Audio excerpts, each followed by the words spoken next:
I healed my dog's absolutely horrific itchy problem without going to the vet. They hate to see it, dude. So I may be a city girl now who doesn't think of these types of remedies, but I did grow up on a quarter horse ranch in Poetry, Texas. Where the fuck is that? Thankfully, I have a very smart sister who's still living the farm life, and she reminded me of this. So my corgi started itching terribly, like a mania. There were patches of fur falling off of him.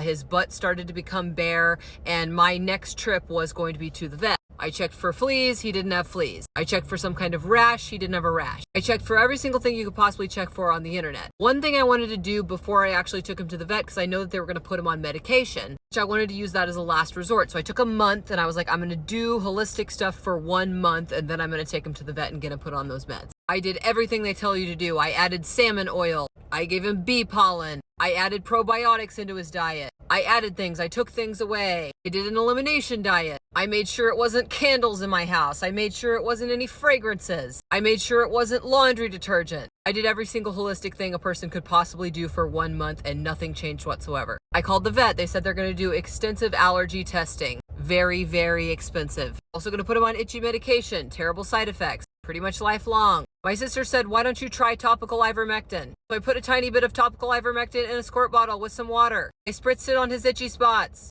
All of his hair grew back and he never itched again.